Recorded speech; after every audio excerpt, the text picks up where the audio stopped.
Footsteps, Chapter 22. In the handling of her students, Mrs. Eddy combined a driving force with a loving cooperation and appreciation. Both these elements were necessary. Our leader set a standard and then demanded that the students live up to it. We see in Jesus' experience, when the 11 disciples failed to give him the support that he hoped for, that Judas, the 12th, became a whip that drove him. This was a blessing in disguise. From this standpoint, Judas might be called an unwitting driver instead of a betrayer, and his apostasy regarded as a friend of Jesus' spiritual growth. This concept agrees with Jesus' admonition to make friends of the mammon of unrighteousness, to recognize the action of mortal belief as it attempts to betray one's spiritual thought as a friend, because it compels progress. Jesus' disciples might be likened to a flock of sheep with one goat. The shepherd comes to a broad pit over which he must jump. The sheep cry, sympathize, and go to sleep, while the goat butts him, thereby giving him just the extra impetus needed to accomplish the leap. Jesus knew that Judas was a devil, but he also knew that it was possible to utilize that erroneous sense expressed by Judas in such a scientific way that it would serve to drive him to a higher demonstration. Hence, Judas became the whip to flick the master into that last grand spiritual effort that altered the whole face of man's struggle to gain immortality. To me, there was a great significance in the way our leader would flick the whip on her students to drive them to a supreme spiritual endeavor. I seem to sense that she recognized that since we lacked the wholesome effect of a Judas to whip us, she must supply this need. Mrs. Eddy was most troubled by what she termed a negative state of mind in her students, which would steal over them when everything seemed humanly harmonious. The students failed to detect what she felt, namely, that it was the quiet before the storm. Hence, we see why she considered it necessary to create an artificial storm in the home by calling the students in and waking them up spiritually until the whole house was in what appeared to be an unnecessary uproar. When an opportunity presented itself for sitting back to enjoy a pleasant feeling of relaxation, the students could sense no harm in it and could discover small reason why Mrs. Eddy broke it up in such a determined way.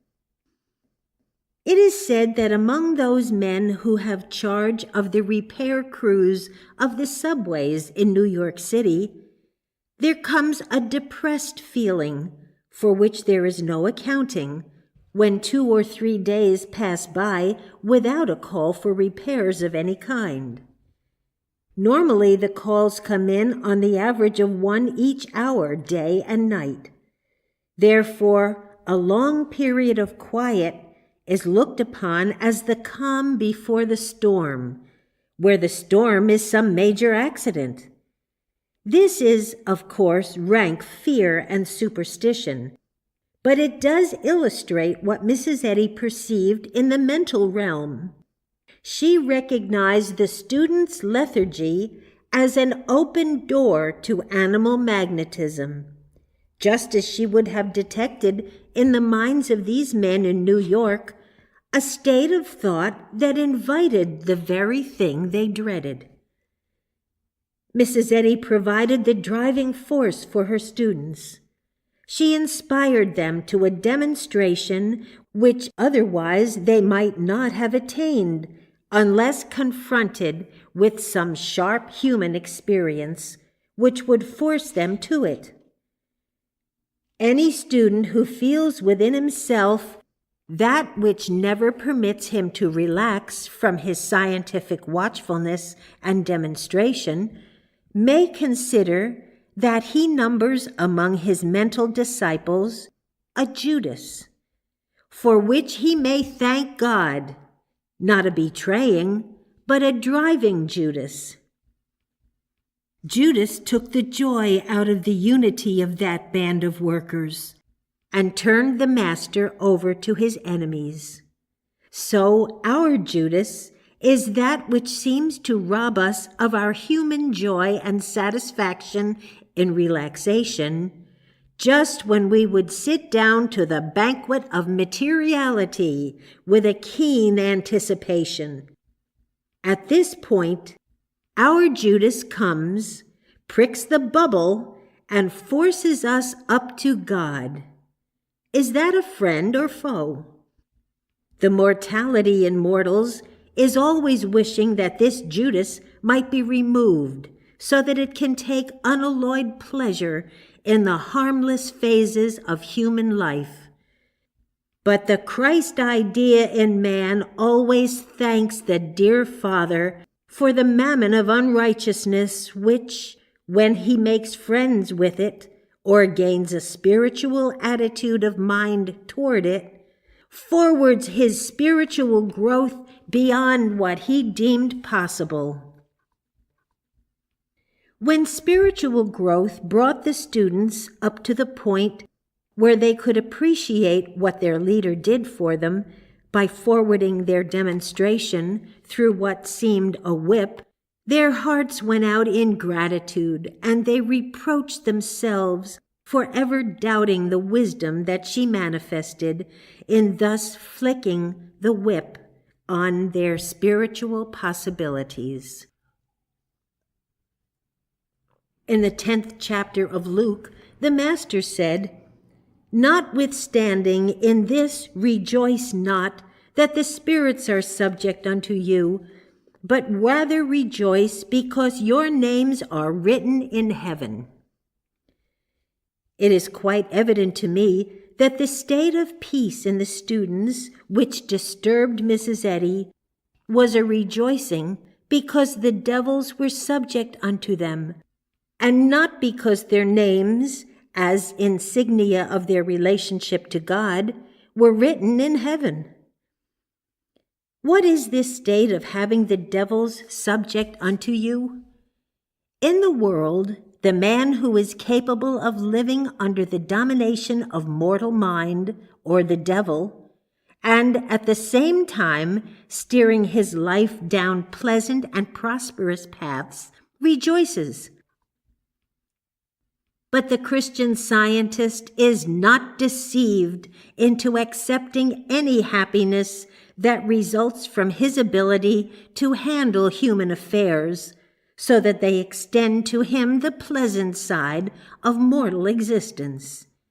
His only happiness and cause of rejoicing should be because, to some extent, he has his name written in heaven, or is gaining a spiritual consciousness of God as his true father and mother.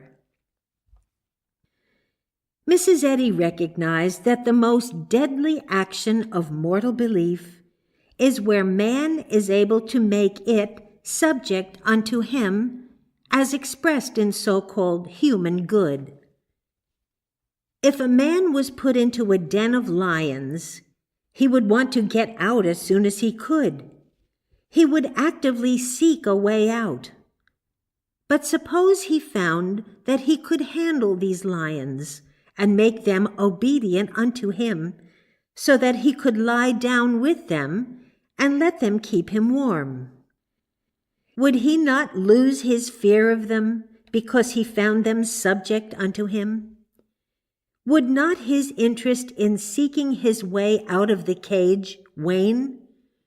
Would not the lions be much more dangerous tame than they would be wild? For no matter how tame a lion is, he never loses his ferocity. Hence, this murderous nature will appear, just when man's fear of him has almost disappeared. Mrs. Eddy knew that mortal mind is always mortal mind, animal magnetism, the murderer from the beginning, that has no gentle or safe side. No matter how man is able to make it subject unto him and appropriate it so that it gives him a sense of pleasure and satisfaction, because the inner nature of mortal mind never changes, the time always comes when this inner nature breaks through the crust of false peace and appears in its true colors, the great red dragon of Revelation. So, in summing up, we can say that Mrs. Eddy perceived the inwardness of mortal mind as malicious animal magnetism. She warned her students and the world against the deadly effect of believing that through civilization, education, and refinement, the nature of the lion has been or can be changed, because for the present it operates for their apparent good. In a word, she placed the sign, "Danger, beware," over the lion's cage, and then offered the world the simple way out of the cage.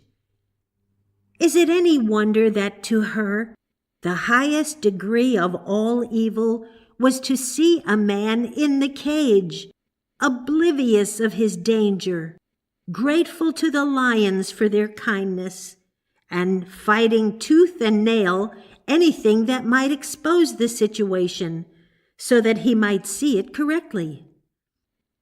Is it any wonder that the one thing that troubled her was to see her students unafraid of the lions, rejoicing and feeling satisfied that the beasts were subject unto them?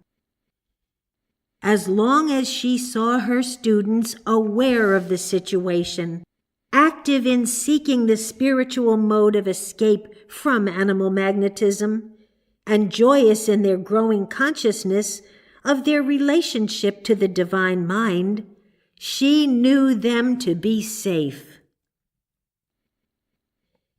In the healing of the man with the unclean spirit, Jesus caused the legion of devils to go into the herd of swine. A spiritual unfoldment might show that if the swine were symbolic of swinish human thinking, then back of them, or in them, was the devil already, and Jesus simply caused this fact to be appreciated. In other words, if man was permitting swinish thoughts to remain and to multiply in his consciousness, and the Christ truth should reveal that back of such thoughts was the devil of animal magnetism, that would cause him to cast out such thoughts.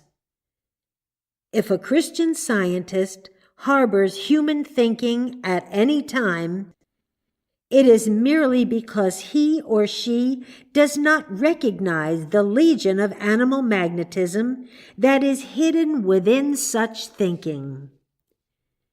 The swine appear harmless enough until the Christ exposes their true inwardness. When one finally discovers the destructive nature of human thinking, it seems as if the devil had suddenly entered into the swine, when in reality it was there all the time. What Christian Scientist would tolerate human thinking if he perceived the evil back of it? So, before the right effort is made to cast out human thinking, the devil must enter into it, or be perceived in it. The same point is illustrated by the man who quickly throws away some food when he learns that it is permeated with poison. Human thinking contains the poison of animal magnetism, and therefore should be disposed of. An illustration of such apparently harmless human thinking, but with the legion of devils hidden within, would be for one to look at a man and think, "Why, that man is sick. I judge by his appearance he is not long for this world." Through Christian Science, that thought, which appears to be sympathy and friendship, is uncovered to be innocent malpractice. It is thinking that appears harmless, but in reality it is barbed with unintended venom. Mrs. Eddy perceived the legion of devils in the herd of swine, or human thinking, when her students failed to do so. It was her obligation to awaken them to this fact, a thing which oftentimes she had to do with vigor, and for which those who understood respected and loved her. If one should conclude that the teaching is too strong for young students, that back of all human thinking is animal magnetism or a swinish element, even though Mrs. Eddy shows that this element is not native or natural to man, let him consider her letter to Eugene H. Green, written on May 31st, 1906, when he was about to teach the Metaphysical College. One thing I forgot to name is this: teach your class that the pleasures of sense material are to be overcome, as well as its pains. Hence the scripture, "None but the pure in heart can see God." The sexual element is not natural, if nature is God, and it certainly is God, for matter is not God, and material sense has no law and no gospel on its side. Even eating is a "suffer it to be so now." Sometime we shall all learn this. Let us begin now to learn it, and to teach it, and to practice it.